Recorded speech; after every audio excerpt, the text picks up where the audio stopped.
오늘 함께 읽은 열왕기하 20장 1절에서 7절의 말씀을 통해서 끝이 아닙니다라는 제목으로 말씀을 드립니다. 하나님에게는 공의만 있는 것이 아니고 또한 사랑만 있는 것도 아닙니다. 하나님은 공의와 사랑을 함께 가지신 분이십니다. 그래서 때로 하나님은 벌과 은총 사이에서 갈등하시는 분으로 보이기도 합니다. 아담과 하와를 보십시오. 죄를 그냥 지나치지 않으시고 선악과 따먹은 아담과 하와를 에돔 동산에서 쫓아내셨습니다. 이것이 공의입니다. 그런데 하나님께서는 가죽옷을 지어 입히셔서 새로운 살 길을 열어주셨습니다. 이것이 은혜입니다. 그리고 노아 시대를 보십시오. 죄악이 가득해서 이 땅에 사람 지으셨음을 한탄하시면서 홍수로 심판해 버리십니다. 이것이 공의입니다. 그런데 하나님은 노아를 통해서 방주를 준비하게 해 주셨습니다. 이것이 은혜입니다. 다윗을 보십시오. 밧세바를 범한 후에 하나님께서 다윗을 책망하십니다. 그리고 칼이 가정에서 떠나지 않을 것이라고 하나님께서는 경고하셨습니다. 이것이 공의입니다.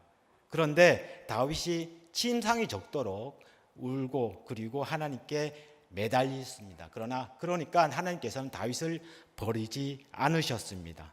솔로몬을 주셔서 약속이 이어지게 하셨습니다. 이것이 은혜입니다. 하나님은 죄를 미워하시지만 죄인이 다시 돌아오시는 것을 기뻐하시는 분이십니다.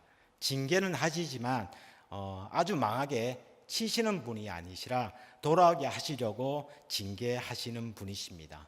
오늘 본문에서 등장하는 히스기야 왕도 그런 은혜를 경험한 사람이었습니다. 우리는 히스기야를 생각하게 되면 하나님의 은총을 크게 받은 사람이라고 생각을 합니다.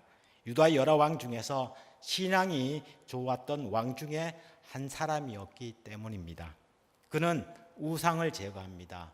노뱀을 깨트리고 그리고 하나님을 의지하면서 살아갑니다. 하나님이 그런 히스기야와 함께 하셔서 형통하게 하셨습니다.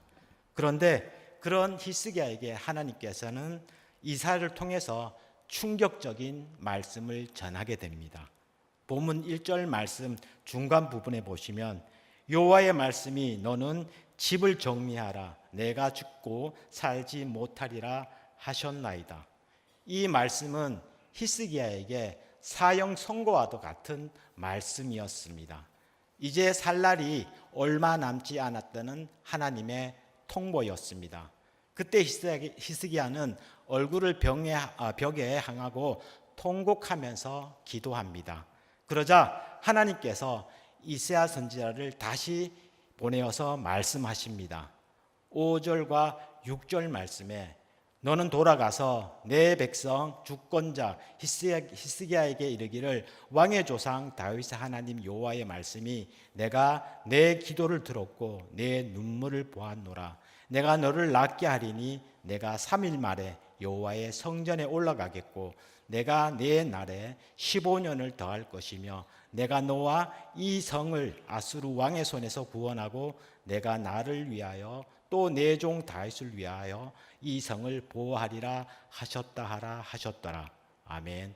얼마 전까지만 해도 히스기야에게 전한 말씀은 너는 죽고 살지 못한다는 말씀이었습니다. 그런데 히스기야가 하나님 앞에 간절히 기도하자 하나님은 다시 말씀하셨습니다. 내가 내 기도를 들었고 내 눈물을 보았노라.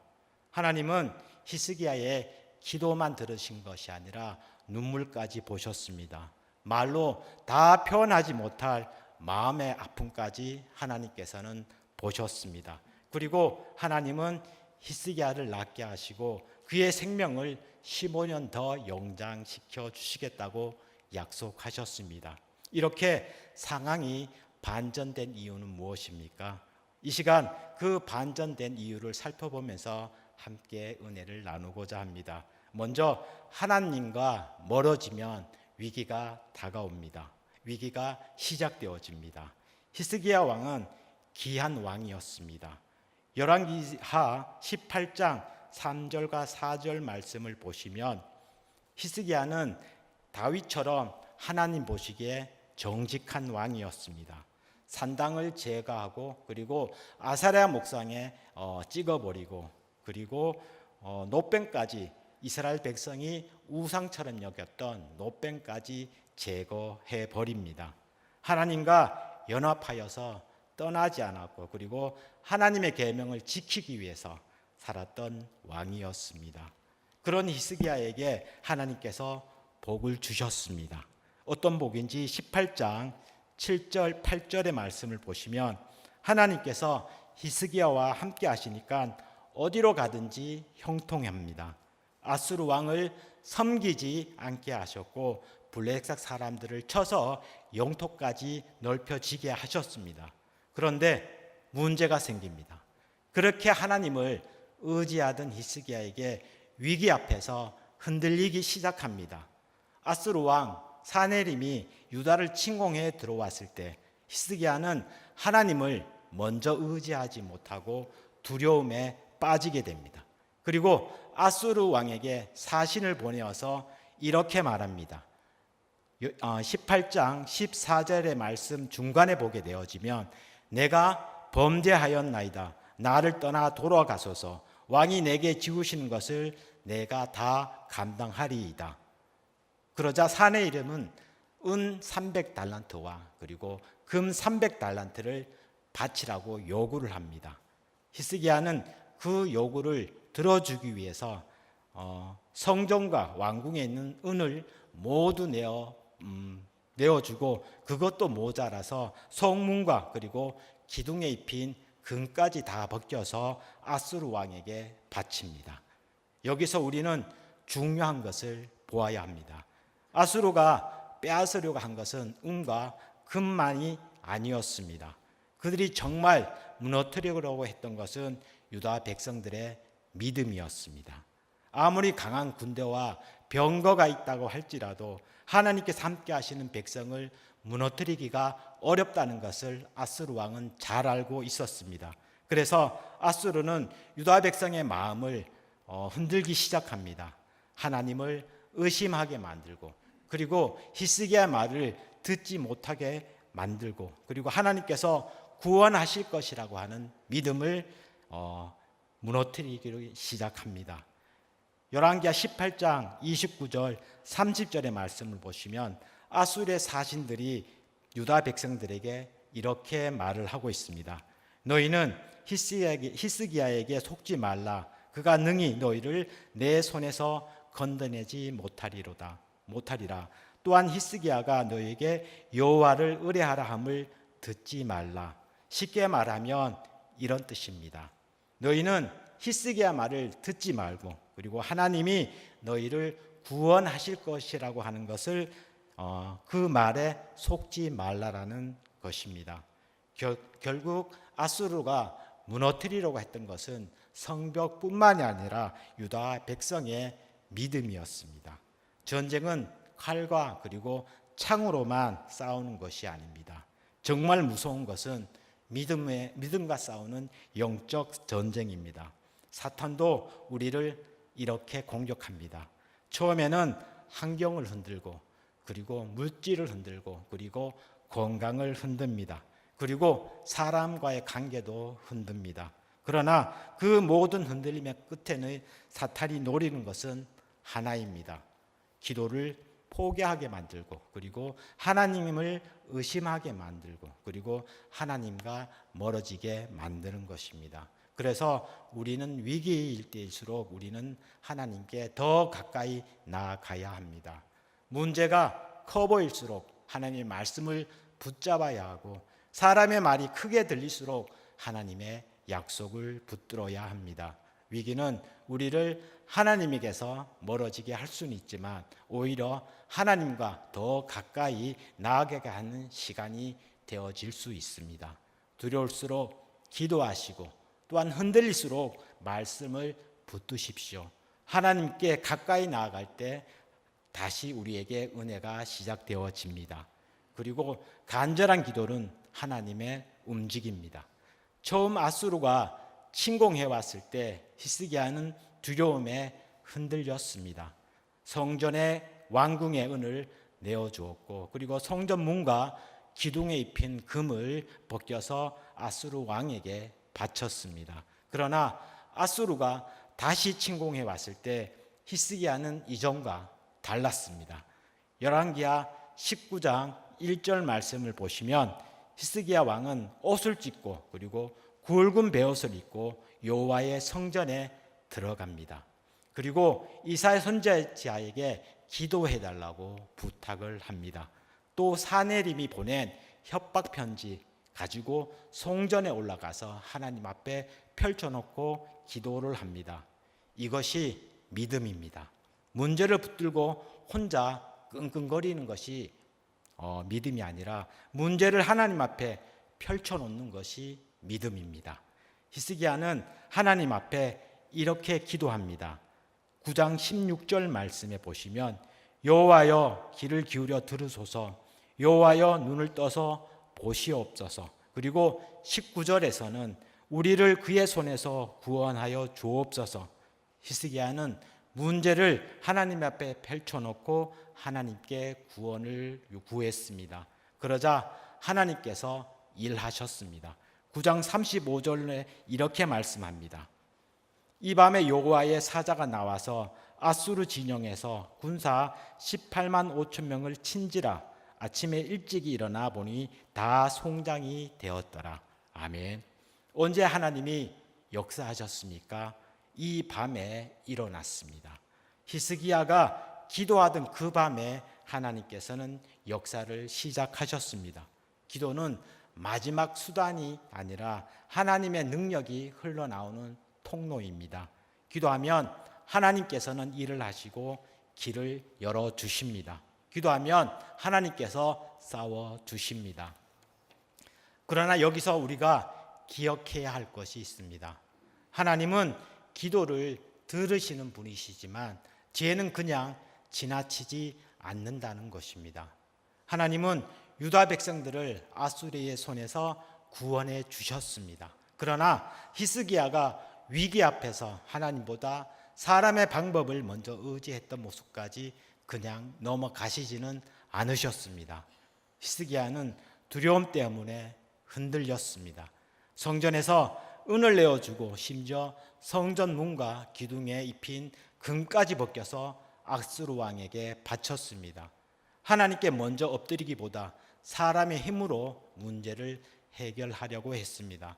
그래서 하나님은 오늘 본문 말씀에서 이사야 선지자를 통해 히스기야에게 이렇게 말씀하십니다. 너는 집을 정리하라. 내가 죽고 살지 못하리라. 하나님은 사랑이 많으신 분이십니다. 그러나 죄를 가볍게 여기시는 분은 아니십니다. 사랑하기 때문에 책망하시고 돌아오게 하시려고 징계하시는 분이십니다. 그런데 히스기야는 죽음의 선고 앞에서 포기하지 않았습니다. 그는 하나님께 기도합니다. 오늘 본문 2절과 3절 말씀입니다. 히스기야가 낯을 벽으로 향하고 여호와께 기도하여 이르되 여호와여 구하오니 내가 진실과 전심으로 주 앞에 행하며 주께서 보시기에 선하게 행한 것을 기억하옵소서 하고 히스기야가 심히 통곡하더라. 아멘.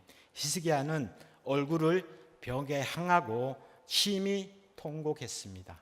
왕의 체면도 자존심도 내려놓고 하나님 앞에 매달렸습니다. 이사야 38장 14절은 히스기야의 기도를 이렇게 표현합니다. 나는 제비같이 핫같이 지적이며 비둘기같이 슬피 울며 내 눈이 새하도록 앙망하나이다. 아멘. 히스기야는 제비같이 핫같이 그리고 비둘기같이 슬피 울며 내 눈이 새하도록 그리고 하나님을 바라보았습니다. 간절함은 믿음의 표현입니다. 우리는 때로 너무 형식적으로 기도할 때가 많이 있습니다. 그러나 성경에 나오는 사람들을 보면 한나는 성전에서 통곡하며 기도합니다. 그리고 다윗은 침상이 적도록 회개하며 하나님께 기도했습니다.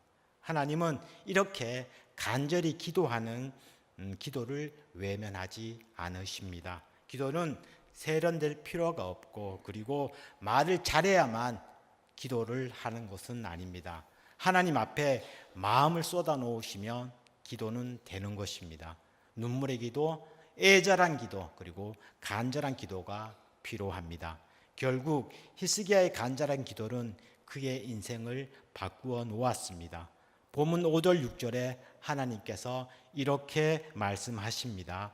내가 내 기도를 들었고 내 눈물을 보았노라. 내가 너를 낫게 하리니 내가 3일 만에 여호와의 성전에 올라가겠고 내가 내 날에 15년을 더할 것이며. 하나님은 히스기야의 기도를 들으셨고 그의 눈물을 보았습니다. 그리고 그의 생명을 15년 더 연장시켜 주셨습니다.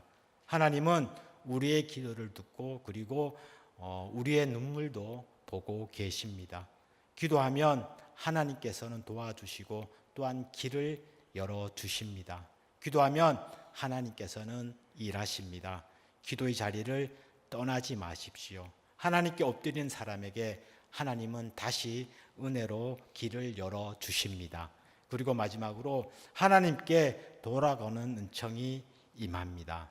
히스기야의 기도는 단순히 살려달라고만 한 기도는 아니었습니다. 히스기야는 하나님 앞에 자신의 지난 신앙을 기억해달라고 기도합니다.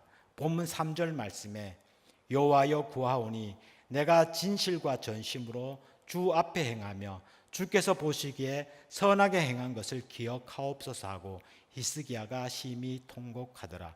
히스기야는 이렇게 기도한 것입니다. 하나님, 제가 진실한 마음으로 주님 앞에서 그리고 행했던 것을 기억해 주십시오. 제가 주님 보시기에 선하게 행하려고 했던 것을 기억해 주십시오.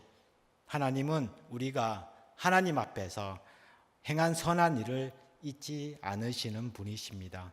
우리가 드린 작은 헌신도 기억하시고 눈물로 감당한 순종도 기억하시고 그리고 아무리 안아주지 않았던 수고도 하나님께서는 기억하고 계십니다. 그래서 우리는 기회가 있을 때마다 하나님 앞에 선을 행해야 하고 하나님이 기뻐하시는 그러한 일을 쌓아가야 합니다. 그래야 어려운 날에 우리도 이렇게 기도할 수 있습니다. 하나님, 제가 주님 앞에서 걸어온 길을 기억해 주옵소서. 부족했지만 주님을 사랑하려고 했던 마음을 기억해 주십시오. 하나님은 히스기야의 기도를 들으셨습니다. 그리고 말씀하셨습니다. 내가 내 기도를 들었고 그리고 내 눈물을 보았노라. 하나님은 히스기야의 생명을 15년 더 연장시켜 주셨습니다. 뿐만 아니라 본문 6절에서 이렇게 말씀하십니다. 내가 나를 위하고 또 내 종 다윗을 위함으로 이 성을 보호하리라. 아멘. 이 말씀은 하나님께서 자기 이름을 위하여 그리고 다윗에게 약속했던 것을 이루시기 위해서 히스기야와 그리고 예루살렘 성을 지켜주시겠다라고 하는 것입니다. 하나님은 자기 백성을 쉽게 포기하지 않으시고 약속하시고 잊지 않으십니다. 하나님은 돌아온 자들에게 다시 은총을 베풀어 주십니다. 그리고 7절을 보시면 하나님께서 히스기야의 병을 고쳐 주십니다. 이사야가 이르되 무화과 반죽을 가져오라 하매 무리가 가져다가 그 상처에 놓으니 나으니라. 아멘. 히스기야는 고침을 받았습니다. 죽음의 자리에서 다시 살아났습니다. 끝이라고 생각했던 그 자리에서 하나님의 은총을 경험했습니다. 여기서 우리는 하나님의 마음을 보셔야 합니다. 제 문제를 해결해야 은총이 임합니다. 죄를 품고 있으면 은혜를 누릴 수 없습니다. 하나님께 돌아가야 은총이 임합니다. 하나님은 이스라엘 백성들에게 계속 말씀하셨습니다. 여호와께 돌아오라. 제가 주온 같을지라도 누군가 같이 희게 하겠다. 우리를 치셨으나 다시 싸매어 주실 것이다. 하나님은 우리를 징계하시는 분이 아니시라 다시 돌아오게 하시려고 깨닫게 하시는 분이십니다. 하나님은 심판보다 회복을 원하시고 그리고 벌보다 은총 베푸시기를 원하십니다. 그러므로 지체하지 마시고 하나님께 돌아오십시오. 기도의 자리로, 말씀의 자리로, 은혜의 자리로 돌아오십시오. 하나님께 돌아오면 회복이 시작됩니다. 하나님은 히스기야의 눈물을 보셨습니다. 그리고 히스기야의 기도를 들으셨습니다. 히스기야의 눈물과 기도를 들으신 하나님께서 오늘 우리의 기도도 들어주십니다. 용서하시고 고쳐주시고 또한 싸매어 주시고 그리고 잃어버린 기쁨을 회복시켜 주십니다. 이 은혜가 여러분의 삶에 가득하기를 바랍니다. 말씀을 정리하겠습니다. 히스기야에게 끝이라고 생각했던 순간은 하나님을 다시 만나는 기회였습니다. 죽음의 통보 앞에서 히스기야는 기도했고 또한 하나님은 그의 기도를 들으셨고 그의 눈물을 보셨습니다. 그리고 다시 살 길을 열어주셨습니다. 우리도 살다 보면 끝처럼 느껴지는 순간을 만날 때가 있습니다. 그러나 하나님 앞에서는 끝이 아닙니다. 하나님께서 돌아가면 다시 시작할 수 있습니다. 죄를 깨닫게 하실 때 지체하지 마시고 하나님께로 돌아오십시오. 하나님은 우리의 기도를 들으시고 그리고 우리의 눈물을 보시는 분이십니다. 오늘도 하나님께 가까이 나아가 회복의 은혜를 누리시는 우리 한 분 한 분 되어지시길 기도합니다. 아멘.